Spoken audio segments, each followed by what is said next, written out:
Hello, my name's Morgan. I'm here discussing discussion board number 3 for diversity in the United States. I thought this topic was really interesting because I've always realized there was a difference in magazines, how mainly it's women featured on magazines who are thin and who are white and that kind of stuff, but I've never really thought about the numbers and quite how big of a difference it was. So it was really interesting to go deeper into it and see the number difference between everything on magazines. So I really liked this one. Alright, so I'll jump into the questions. So the first question was, how many people of each race did you record? So I found 19 white or Caucasian people featured and only 5 African American, 1 multiracial, and 0 American Indian, Latino, Hispanic, or Asian. So I thought that was a pretty big difference, that 19 are featuring white or Caucasian people and only 5 African American people, which I knew there was definitely more people featured on magazines who were white or Caucasian, but I didn't realize quite how big a difference. There's a pretty big difference between 19 white and 5 African American and only 1 multiracial and none of the others. So I thought that was a pretty big deal. The second was, how does the way men are featured on the cover of magazines differ from the way that women are featured? So there are definitely way more women featured than men. Only 7 of my magazine covers featured men, while 18 featured women. That's a really big number difference as well, that there's only 17 men and 18 women featured on magazines.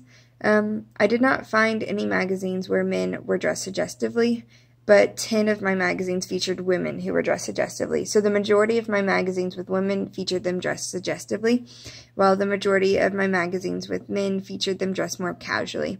I only found 1 magazine where women were dressed casually.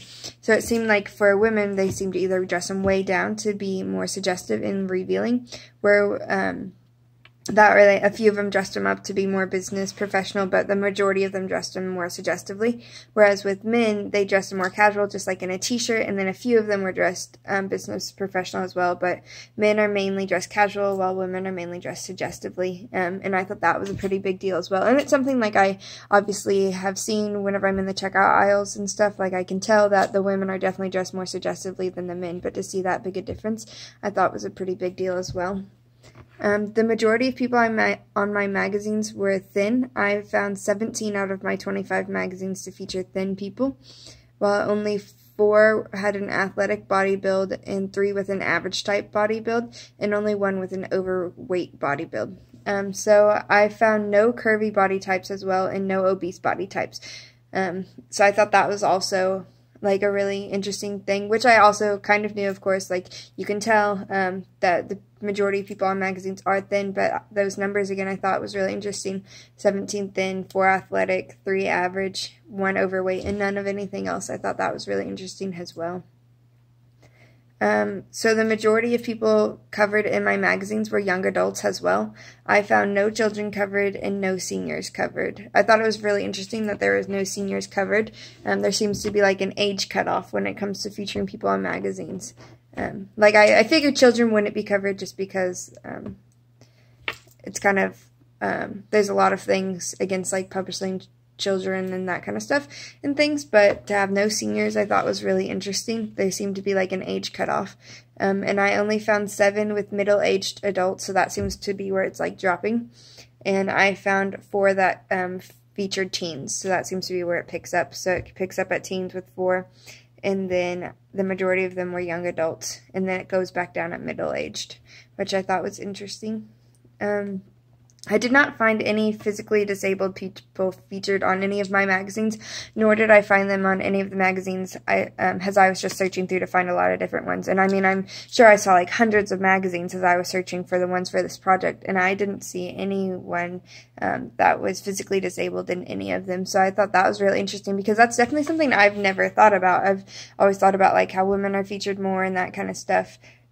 So what I found particularly noteworthy or surprising is that I've always thought about how women are more prevalent on magazine covers and how the women are usually thin and dressed suggestively and how they're usually white, but I've never thought about how there are very few, and if any, magazine covers who feature physically disabled people.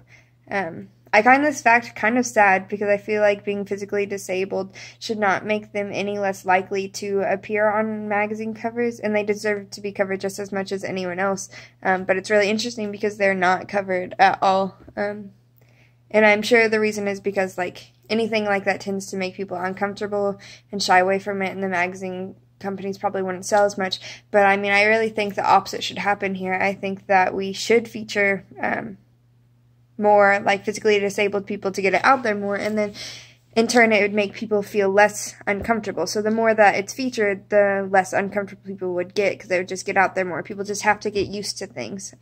And same thing with anything else on there. Like, if we started putting more, like, overweight or obese people on magazines, it would stop making people uncomfortable, and it wouldn't be a big a deal at all. So I just thought all of these numbers and statistics were pretty interesting. All right. Thank you for listening to me.